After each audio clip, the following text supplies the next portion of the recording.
Good noon to you.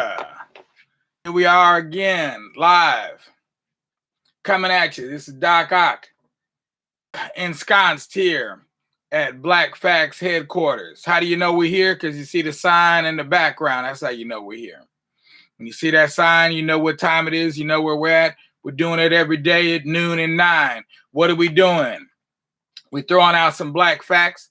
We're trying to give you some information that's not really whack. We're trying to give you something that won't give you the blues like the daily news.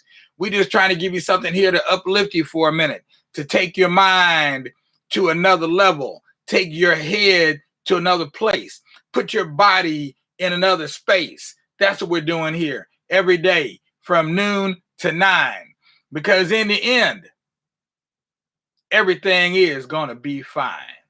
Everything's going to be fine. We're going to all work this out. There's going to be some tragedy, but there's going to be some joy. There's going to be some despair, but there's going to be some repair. There's going to be some hope, and this stuff ain't going to be no joke. But we will be able to deal because we're going to deal with the real, not with the fake, because we're going to leave all that fake stuff to some cat named Jake.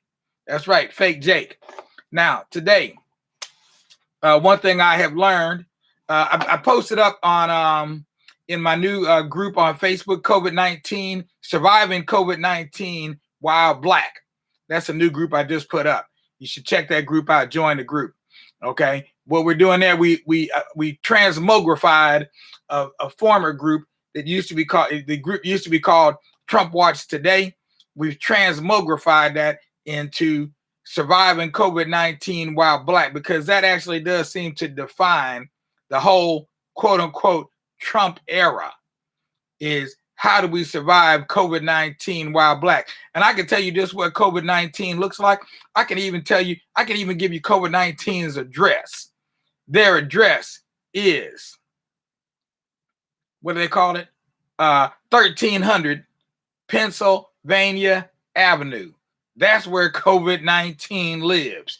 Every night when COVID-19 is not out ravaging the world, COVID-19 goes home to take a rest at 1300 Pennsylvania Avenue, Washington, D.C., in the good old U.S. of A. That's the real epicenter of COVID-19. That's where COVID-19 lives. So we're going to get COVID-19 out of our head. But one of the things we've learned, I said I was telling you what I posted up. I posted up a piece by with Trevor Noah being interviewed by his good friend Stephen Colbert. Those are two cats I really like a lot, Stephen Colbert and Trevor Noah. And they were talking about because they're word wizards. The two of them are both word wizards. They're very good at manipulating words. They're good at dealing with the sound, and they got the power of their voice and their music. Because, John Baptiste is up there with Stephen Colbert, and he's throwing down some powerful musical licks as well. But when this COVID-19 thing hit, and they had to leave their live audience behind, it left them at a loss, because they're used to getting the reaction and the energy from that live audience. That's the same for me.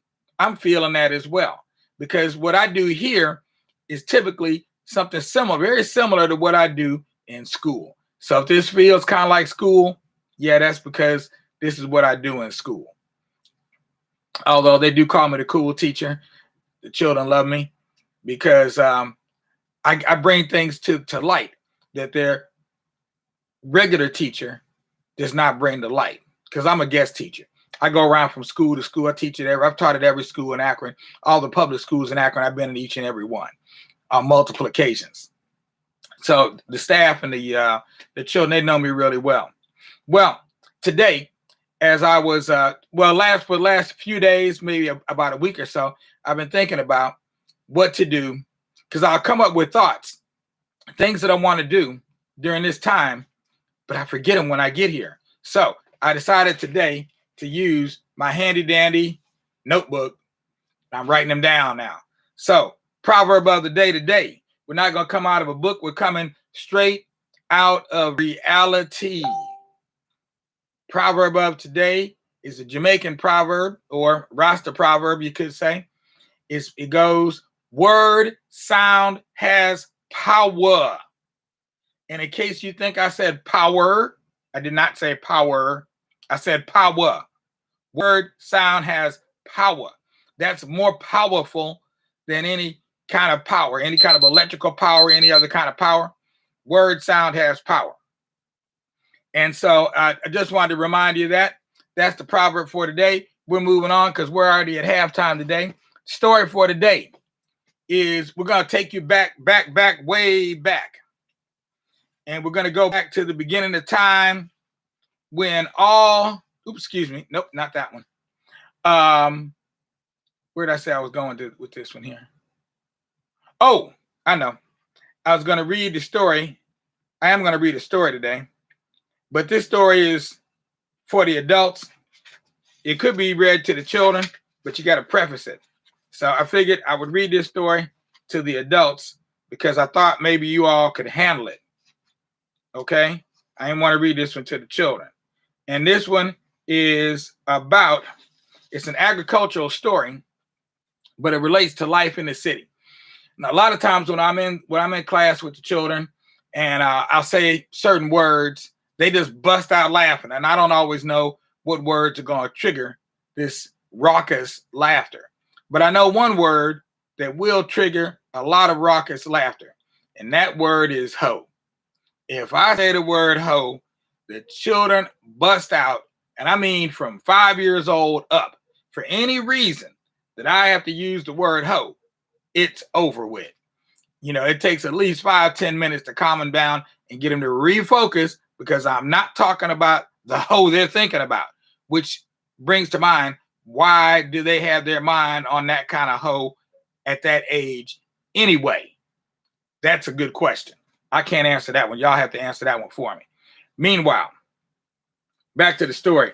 This is a story. This is an Ashanti story, and it's about a magic hoe. So, you know, the Anansi is going to be up in here because it's coming from Ashanti land. The magic hoe. In the beginning, there was only one hoe in the world, and men worked their fields with the bush knife. For the coming of the hoe to Ashanti, Kotoko, the porcupine, is responsible, and Anansi, the spider, also played his part. It is said that Kotoko and Anansi joined together to begin a new farm. When it was Anansi's turn to work, he took his family and went into the field and dug the earth with his bush knife. And when it was Kotoko's turn, he came to the field with a hoe. He raised his hoe and he struck it on the earth, singing, "Give me a hand, hoe of Kotoko, give me a hand, it is hot in the sun." The hoe leaped from Kotoko's hands and began to work in the field by itself. It cut up the earth over a great distance, and when night came, the porcupine said other words, and the hoe came to rest.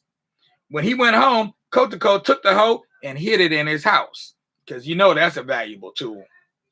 But Kwaku Anansi, when he saw how the hoe labored, said, "Why do I break my back? I shall get this hoe and let it work for me." So early in the day, before the light came, Anansi went to Kotoko's house and stole the hoe from where it was hidden. He took it out to the field. He struck it on the earth and sang, "Give me a hand, hoe of Kotoko, give me a hand, it is hot in the sun." That hoe got up and began to work. It turned and cultivated the earth while Anansi sat in the shade and rested. Anansi said, "Who ever heard a thing like this before?" The hoe moved across the field. All the earth was newly turned. Anansi was satisfied. He said to the hoe, "All right, hoe, stop now. The field is done." But the hoe didn't stop, because Anansi didn't know the right word.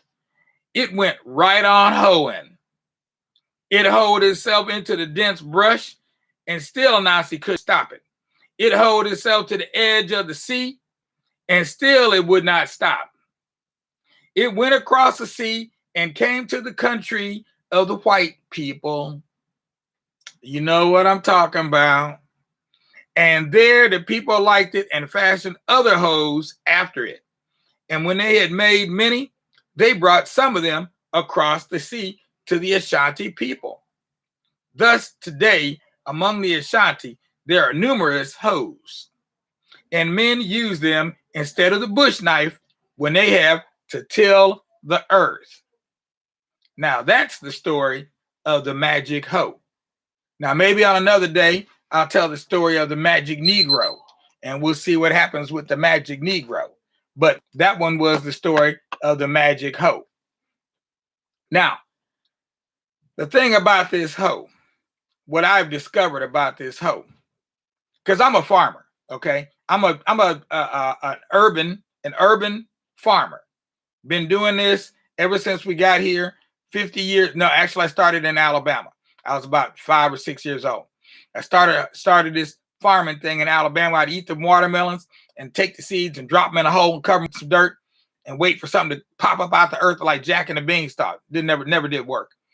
But for some reason, I don't know why. Maybe those seeds were GMO'd. I don't know. But that didn't work.